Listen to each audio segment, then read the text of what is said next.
Hello, and welcome to this presentation related to concurrent forces. Concurrent forces are defined as forces where the lines of action of each force passes through the same point. As shown here in our system of three forces, force FA, FB and FC, all the lines of action pass through the same point. We're going to use graphical solutions in this presentation to solve the following problems. So example, considering the three forces shown here, to draw the force polygon, we will take each force individually and draw it head to tail on a vector diagram. So FA is drawn here on my vector diagram from the origin. FB is drawn at the end of FA. And FC is drawn at the end of FB. From the origin of a vector diagram, drawing a line to the end of the vector diagram defines our resultant force for the system. We then determine the magnitude of the resultant force by using the scale to which the force polygon had been drawn. We will also need to find the angle of the vector.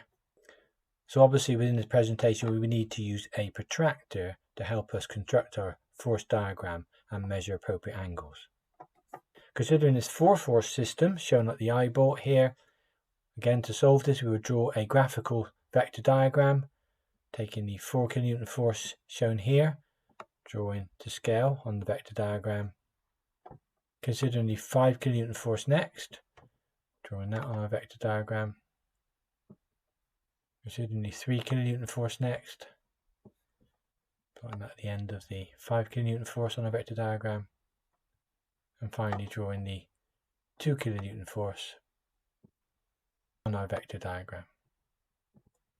Again, from the origin of the diagram to the end defines the resultant force, the lengths of which we can measure using the scale for the diagram and also use our protractor to find the angle. This presentation will work through many solutions like the one shown on this first slide. Here's a brief overview of the contents of this concurrent forces presentation.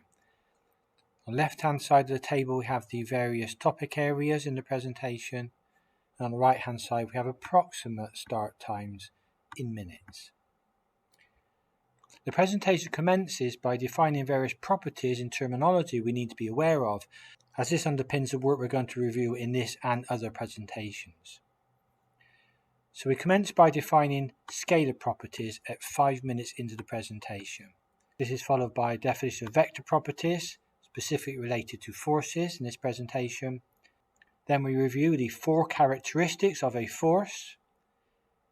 We define coplanar forces and concurrent forces, the concept of equilibrium, define what a resultant force is and its equal and opposite equilibrant force, and outline the use of a polygon of forces. That takes us to 14 minutes into the presentation. Presentation contents continued. Example 1 is split into 3 separate parts. In this example we try to illustrate the concept of static equilibrium using vector diagrams. We commence with a 2-force system, 18 minutes into the presentation, a 3-force system and a 4-force system. For each of these systems we're going to draw the associated vector diagram, and once we've drawn all our forces on the vector diagrams, what we will find, we will end the diagram where we started the diagram. And that illustrates the concept of equilibrium. That is, there's no resultant force. In example 2 and onwards, we're asked to find resultant forces. So in example 2, we're finding the resultant force of a 2-force system. That commences 23 minutes into the presentation. Example 3, we're finding the resultant force of a 3-force system. Example 4, we're finding the equilibrant force of a 3-force system, a very similar approach to that of finding the resultant force. In example 5, we're finding the resultant force of a 4-force system. Example 6, we're again asked to find the resultant force, but this time it's of a contextualized problem. This is actually a 4-force system applied to an eyeball, and we're given a specification, and we've got to see if the loading system complies with the specification. That's 32 minutes into the presentation. Example 7, we're asked to find the equilibrant force of a 3-force system, but I will leave this example for you to solve in your own time. And finally, the presentation concludes with some tutorial questions. They commence 38 minutes into the presentation. Firstly, let's define some terminology we'll be using within this presentation. Let's start by clarifying the difference between scalar quantities and vector quantities. A scalar quantity has a magnitude, that's a size or a value, but no direction. The following are scalar quantities: a mass of 30 kilograms, a temperature of 50 degrees C, a distance of 2 kilometers, a speed of 56 kilometers per hour. So each of those quantities have a magnitude, a value that can be positive or negative. The temperature could be negative 20 degrees C, for example, but they have no direction associated with them, so we cannot actually construct a vector diagram of those quantities. Let's consider vector quantities. Now, a vector quantity has both a magnitude and a direction, and vector quantities can be represented by a straight line drawn to scale on a vector diagram. The diagram below shows an example of a vector. So this is a vector representation of a 70 Newton force, so that's the magnitude, acting at a direction of 30 degrees to the horizontal as shown. So that's its direction to the horizontal. So this straight line shown here is the vector of 70 newtons. The vector will be drawn to scale. Say, for example, 1 centimetre is equivalent to 10 newtons on our A4 piece of paper. Let's consider characteristics of a force. Now, a force is defined as a vector quantity, so it has both magnitude and direction. But to define a force completely, there are actually 4 characteristics that we need to state. So the first 2 characteristics of a force we've already mentioned. That's the magnitude or the size and the direction. So on our diagram here, the magnitude would be the 70 newtons, which we would draw to scale on a vector diagram. And the direction is given by the 30 degrees from the horizontal. The third characteristic is termed the line of action, and this is something that will be very important in later presentations. The line of action passes through the vector, so in other words, the purple line here shows the length of the vector, but the line of action would continue on past the length of the vector to the right and off to the left. So a line of action effectively emanates from the vector in both directions and continues forever. And this characteristic is very important when we consider non-concurrent forces in a later presentation. And the fourth characteristic is the point of application. So in this case, the force is applied at this point here. That's where the 70 newtons is applied. As an example, that could be an eyebolt situation. We have a cable and there's a 70 newton force in the cable, which is attached to the eyebolt. So the point of application would be at the eyebolt. So those are the 4 characteristics that totally define our force. Some more terminology. Coplanar forces. When 2 or more forces act in the same plane, they are termed coplanar forces. Concurrent forces. Forces whose lines of action pass through the same point are termed concurrent forces. In the diagram on the right, we have force F1 shown here, force F2 shown here. They're classified as coplanar forces because they're in the plane of the whiteboard, in 2 dimensions in other words.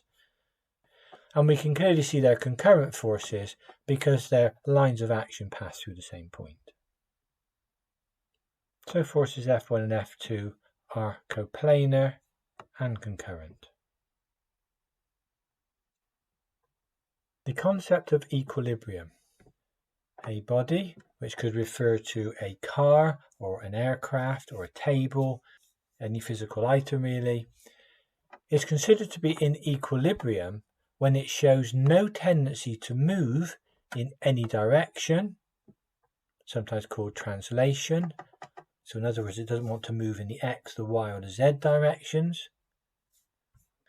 And it shows no tendency to turn about any point. In other words, to rotate about the X, the Y or the Z axis. Equilibrium is the concept we use when we're analysing structures, whether that be a steelwork structure, electricity pylon for example, or a car or an aircraft. We assume that the structure is in equilibrium, and then on that basis we can work out resultant forces, equilibrant forces to solve a particular problem. We will try and illustrate the concept of equilibrium using vector diagrams later on in this presentation. The resultant force. It's often an advantage to replace a system of forces with a single force. In the sketch shown on the right, we have forces F1 and F2 shown, and we're going to replace them by a single force, and this single force is termed the resultant force. Note though that the resultant force must pass through the concurrent point of the 2 forces. The resultant force has the same effect as the 2 original forces. So in our diagram we have F1 applied vertically down. On the end of F1 we have F2 applied, as shown here. So our resultant force is drawn from the beginning of the diagram to the end of the diagram. So this would be the resultant force, and the resultant force replaces the F1 and F2 and has the same effect as applying F1 and F2. When analysing structures, engineers often want to find the resultant force, and this sometimes helps simplify the analysis of the structure. I had an instance in industry many years ago where a turbine blade was being analysed using a computer model, and the computer applied 5,000 separate forces across the turbine blade and then was analysed using the computer. So obviously the output from the model was quite substantial with 5,000 loads being applied, and we had to accept the results of the model because it's a very complicated analysis. But to determine if we thought the results were in the right ballpark, what we did was find the resultant force of the 5,000 different forces applied. This was found in the computer model output, and then using that one single force we were able to estimate the stresses in the root of the turbine blade and then compare them to the actual model stresses, and if we were in the right ballpark we had confidence that the actual model values were correct. The equilibrant, sometimes termed the reaction force. The equilibrant is a single force that will place a system of forces into equilibrium, sometimes also termed into balance. The magnitude of the equilibrant force is the same as that of the resultant force, but its direction is directly opposite to the resultant force. So again, considering forces F1 and F2 on our vector diagram, if we were to draw the equilibrant force or the reaction force, this time it would be drawn in this direction, equal and opposite to the resultant force we shown on the previous slide. Here's the resultant force of forces F1 and F2. Here's the equilibrant force of forces F1 and F2. Let's consider a polygon of forces. This is a force vector diagram. So the procedure for constructing a triangle or polygon of forces is outlined below. So step 1. First of all, we've got to use an appropriate scale. And we've got to draw a vector representing one of the forces, say FA in the diagram on the right hand side, in the direction of its line of action. Step 2 in our process, from the nose of the first vector and using the same scale, we draw a vector representing the second force, again in the direction of its line of action. And we continue this process until all the forces are drawn. So in the sketch on the right hand side we have a system of 3 forces, FA, first force, FB, second force, and FC, third force. On the next slide we'll show how to construct the polygon.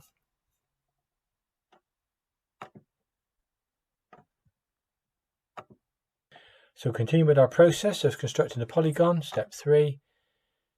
The resultant vector is represented in both its magnitude and direction by the vector drawn from the tail of the first vector to the nose of the last vector.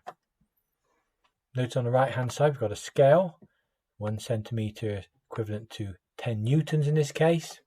Here are our vectors drawn, the FA vector drawn from the origin, the FB vector is drawn on the end of the FA vector, and then the FC vector drawn on the end of the FB vector. They're all drawn at the same orientation as given in the system of forces. We go back to the system. FA is at this angle, FB at this angle, FC at this angle.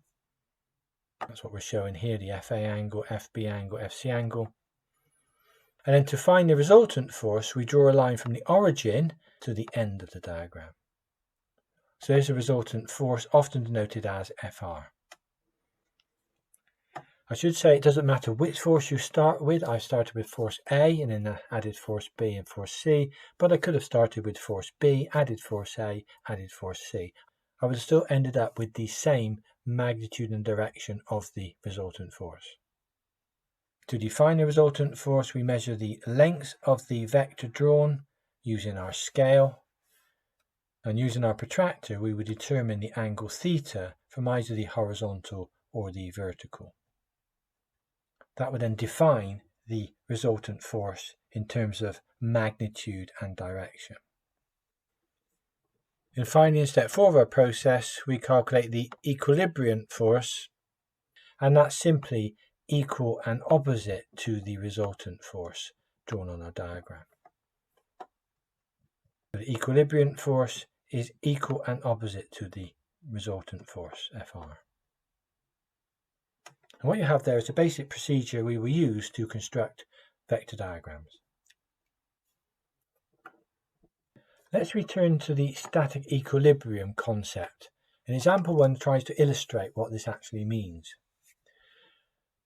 In the following sketches, we're going to show some objects that are loaded by various coplanar and also concurrent forces. Each of these systems are in equilibrium. So in other words, when we construct their vector diagrams, the diagrams will close. There will be no resultant force as we had on the previous illustration. So we're going to draw the vector diagrams for each of the loading systems shown. So the first is what's called a two-force system. Here's an object, and we've got a force applied here of 1 Newton, this direction from right to left, and we have a force here of 1 Newton from left to right. As mentioned previously, both lines of action pass through the same point. So here's the vector diagram for our two-force system. Starting with my origin here. I'm drawing first of all the 1 Newton force from left to right, shown here. So to scale, I would draw 1 Newton, left to right. Now on the end of that, I will draw my 1 Newton right to left force. From the end of the diagram, I now draw 1 Newton from right to left. We end up back where we started from, so the diagram has closed, and by definition, that means those two forces are in equilibrium, which obviously we can clearly see. Here's now a 3-force system, which will actually draw a triangle of forces in this particular case. And again, we'll find that the system is in equilibrium here. So here's the vector diagram for the 3-force system. Again, we're told it's in equilibrium, so the diagram must close. I commence the diagram by taking the 55.4 Newton force. So from my origin, drawn here, I draw from left to right, horizontally, my 55.4 Newton force. I can start with any force I like, but I've started with that force. I can then add either of the other two forces onto the end of that force. I've chose to add the 40 Newton force onto the end of it, so draw my 40 Newton force, 60 degrees to the horizontal, onto the end of the 55.4 Newton force. And then finally, I'm going to draw my 50 Newton force at 45 degrees to the horizontal onto the end of the 40 Newton force. So draw my 50 Newton force. I will find if I draw it to scale that closes the diagram. I end up back where I started from. So I've ended up with a triangle of forces here, just 3 forces shown.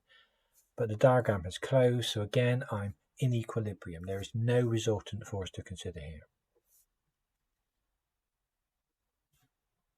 And finally, we've got a 4-force system. Again, we're told it's in equilibrium, so we should find the diagram will again close. If you feel you can attempt the vector diagram without further assistance, I'd encourage you to stop the presentation and sketch the diagram. As I said, it should close because it's in equilibrium. Here's our 4 forces in equilibrium diagram. This is the vector diagram. I've got it a polygon of forces now because I've got more than 3. And again, it doesn't matter which force we start with of the 4 forces shown. We just need to choose one and then draw the other ones on the back of each other. So my origin is here, and I've started with this force, the 2.598 kilonewton force. Again, we should be drawing this to scale. So to my scale, I will get that force here.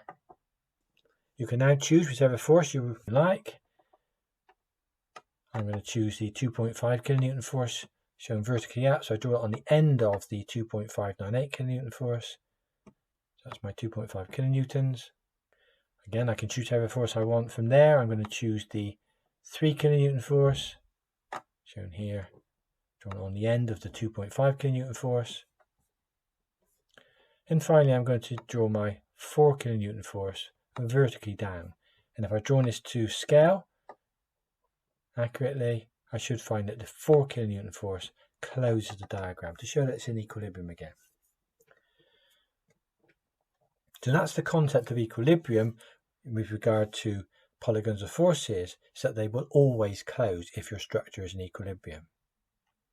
Unfortunately, that's not the case in most engineering applications. We will have an out of balance force, a resultant force, and we need to find that force so that we can then design the structure or the component to withstand the forces involved. So for the remainder of this presentation, we'll now consider systems of forces that are not in balance, not in equilibrium, and we need to find what the resultant force is going to be, using the same kind of approach we've used here. Here's example 2. We're asked to determine the resultant force of the following 2 coplanar forces by using the vector diagram. So these are coplanar forces because they're in the plane of the board, but they're also concurrent forces because the lines of action can clearly be seen to go through the same point. So F1 is 10 newtons, shown here, and F2 is 8 newtons, shown here. Notice the angle given of 30 degrees and 120 degrees. If you feel able to sketch the vector diagram and calculate the resultant force from the diagram, then please feel free to stop the presentation. Don't forget to choose a suitable scale to draw your vector diagrams. If we're using an A4 sheet of paper, there may be a scale of 1 centimetre is equivalent to 1 newton would be suitable. One of the problems with drawing vector diagrams is trying to position the diagram actually on the page. Sometimes the origin chosen means that the vector diagram meanders off the page. That's one of the problems with vector diagrams. But I say, if you think you can attempt the diagram, then feel free to stop the presentation and do that now. but I will work through the solution on the next slide.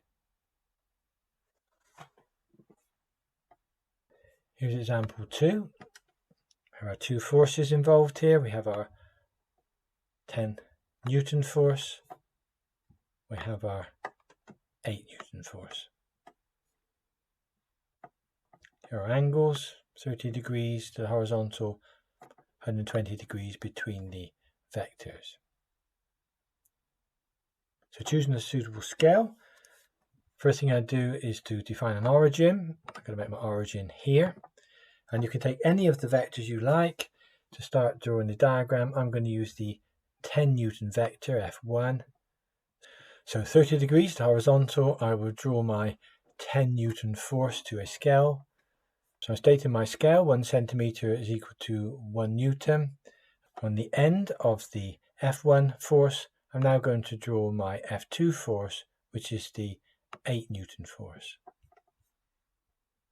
Notice this orientation. The resultant force is simply drawn from the origin to the end of the vector diagram, so it's shown here. So when measured, it becomes 9.2 newtons. That's a scaled value. So that's the resultant force. Notice its direction is from the origin to the end of the diagram.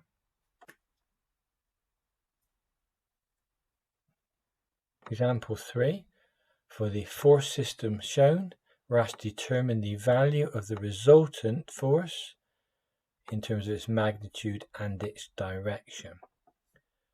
So 3 forces shown, 70 newtons vertically up, 80 newtons horizontal to the right, and then 50 newtons at 30 degrees to the horizontal.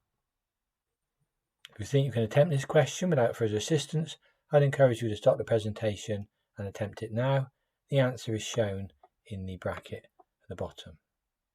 Notice the 3 forces are again coplanar, as they're in the plane of the whiteboard, and they're all concurrent forces because the lines of action go through the same point. The full work solution will be shown on the following slide. Example 3, here's a solution for our force system shown, where we're determining the resultant force in terms of magnitude and direction. So as with all graphical solutions, we need to define a scale that's suitable for the piece of paper you're using. And again, we can choose any vector we like to start the diagram. In this particular case, I've chosen to use the 50 newtons force at 30 degrees horizontal. So from my origin, shown here, I draw down my 50 newton force to my scale. Next, I've decided to use the 70 newton force, which acts vertically upwards here. So on the end of my 50 newton force, I now draw my 70 newton force vertically up. And then finally, I will add my 80 newton force on the end of the 70 newton force. So here's my 80 newton force from left to right. As always, the resultant force is drawn from the origin of the vector diagram to the end of the vector diagram. So that's the resultant force direction. And I simply measure the length of the resultant force to my scale, measured at 57 newtons. In this case, I've measured the angle to the horizontal, and it's 50 degrees to the horizontal. So the resultant force is 57 newtons at 50 degrees to the horizontal. Example 4, for the force system shown, this time we're asked to determine the equilibrant force in terms of its magnitude and direction. Again, all these 3 forces are coplanar and they are concurrent forces. The answer for the equilibrium is shown here in the brackets. I would encourage you to stop the presentation and attempt this question. The solution is shown on the following slide. Example 4, here's the solution. We've got to find the equilibrium of the 3 concurrent coplanar forces shown. Notice that each of the forces are 120 degrees apart. So again, for the vector diagram, choose a suitable scale. And then consider your first force. I'm going to consider this horizontal 10 Newton force shown here. So from my origin, I draw to scale the 10 Newton force. Next, I'm going to draw the 8 Newton force shown here and add that to the end of the 10 Newton force on my vector diagram. And finally, I'll take the 12 Newton force and draw that on the end of the 8 Newton force. Again, drawing it to scale to my diagram. As always, the resultant force is found from the beginning to the end of the diagram, so shown here, vertically downwards. Its magnitude of the resultant force is 3.4 newtons. But in this particular case, we're asked to find the equilibrant force, so the equilibrant force will be 3.4 newtons vertically upwards. Example 5. We're asked to calculate the resultant and thus the equilibrant for the system of load shown applied to what's termed a gusset plate. We have to state the force's angle of application from the horizontal.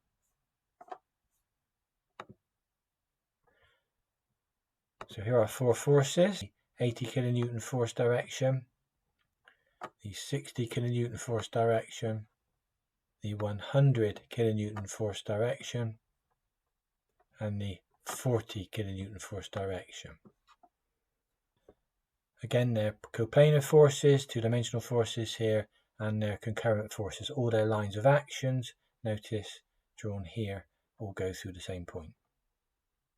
The answer is given in the brackets. I would encourage you to stop the presentation and attempt this question now. The full work solution is shown on the following slide.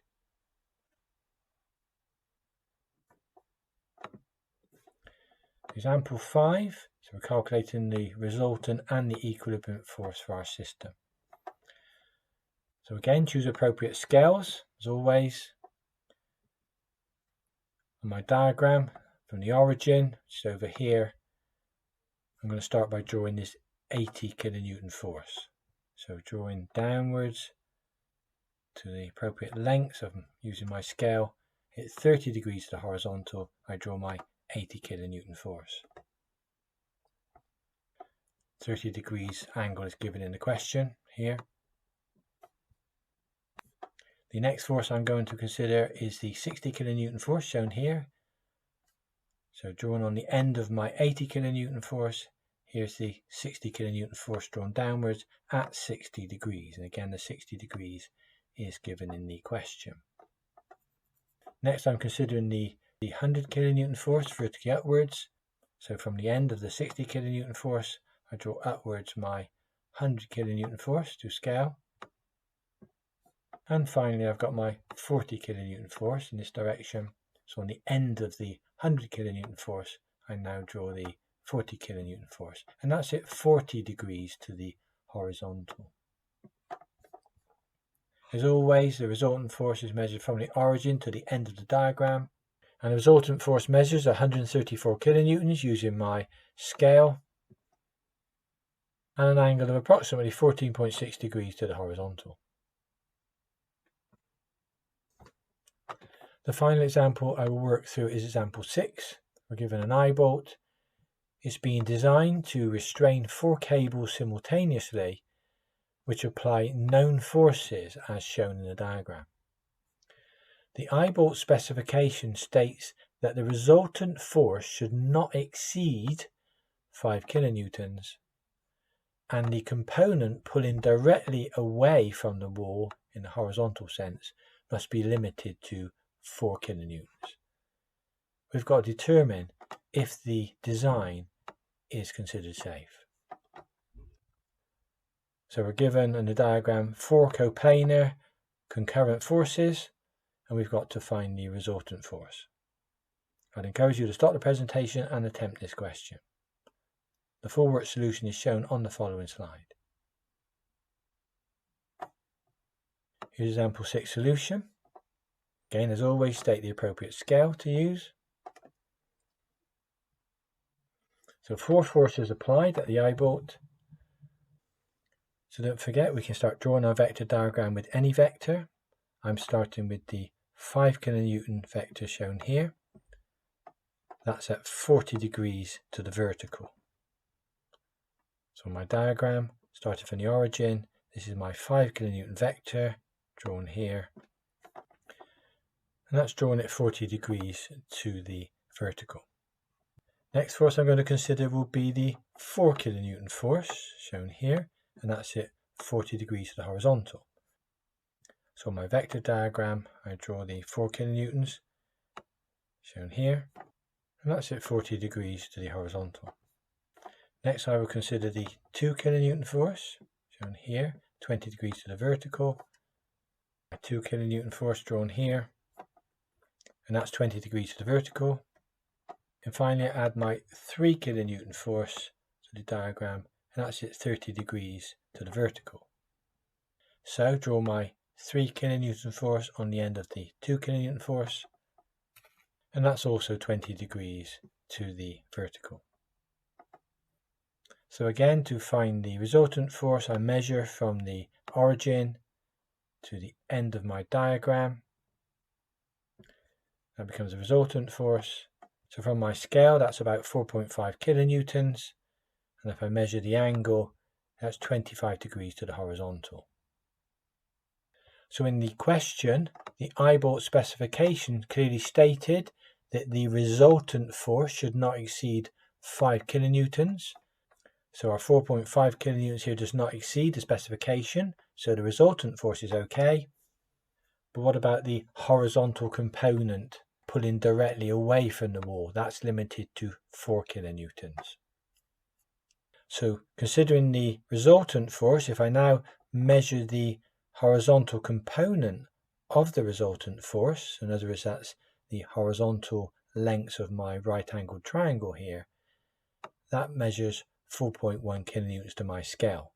So as that now seems to exceed the 4 kilonewtons given in the specification for the direct pull away from the wall, the design is not considered safe to use.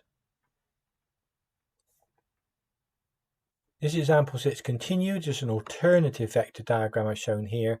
In this particular case, as my origin, I've started with the 4 kilonewton force, added the 5 kilonewton force at the end of that one, 3 kilonewton at the end of that one, and then 2 kilonewton finally. And the resultant force measured from this particular vector diagram is 4.6 kilonewtons shown here.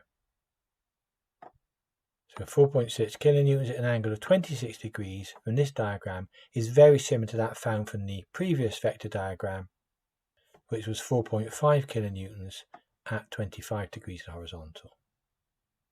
So that clearly shows it doesn't matter which order you consider the vectors, you end up with the same resultant force. So in summary, from our analysis, the resultant force is approximately 4.6 kilonewtons, so that is less than the stated allowable, so that's satisfactory.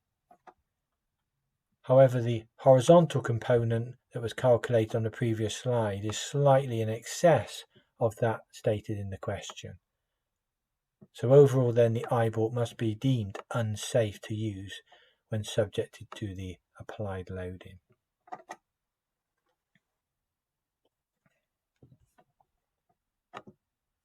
I'll leave you with example 7 to consider. Again, you've got to find the resultant force acting on the eyebolt that's shown in the sketch here. Again, we've got coplanar and concurrent forces. The answer is shown in the bracket.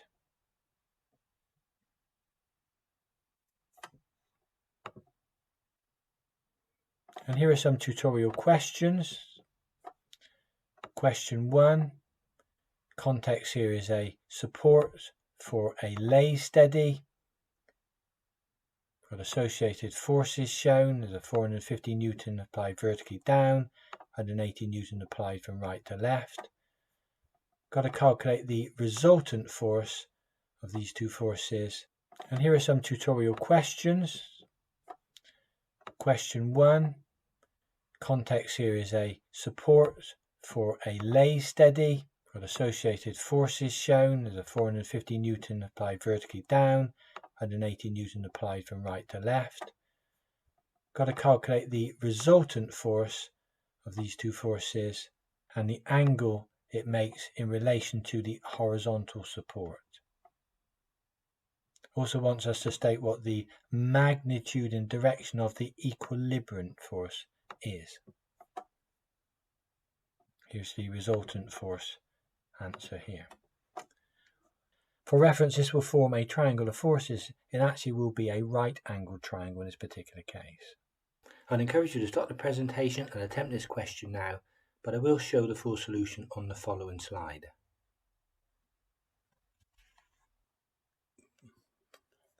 For your reference, here is the solution to question 1. In the vector diagram on the right hand side, commence a diagram from the origin with the 450 Newton force, which is drawn vertically down, and on the end of that force I draw the 180 Newton horizontal force from right to left. And as always, the resultant force is from the origin to the end of the diagram.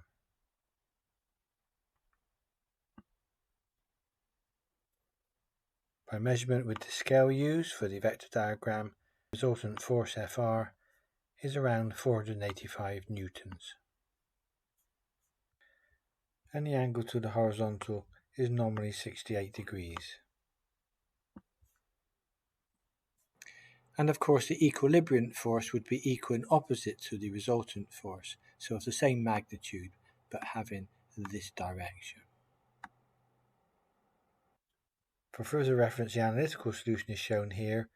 Resultant force 484.7 newtons from the Pythagoras theorem, and the angle to the horizontal theta is 68.3 degrees. That's a solution we'll review in the next presentation. Question 2 requires a very similar solution to question 1, just different context here. Again, we've got two forces applied at 90 degrees to each other. Got to calculate the resultant force. State the angle at which it acts relative to the 250 Newton force. Answers shown in the bracket.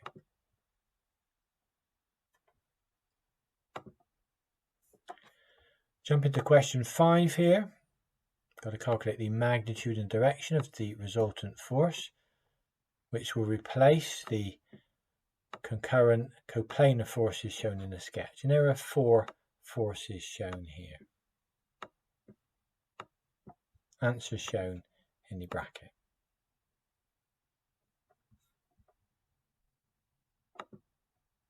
Here's the bibliography used to help generate the presentation. Some very good engineering textbooks shown here. I hope this presentation has been of help to you, and thank you for viewing.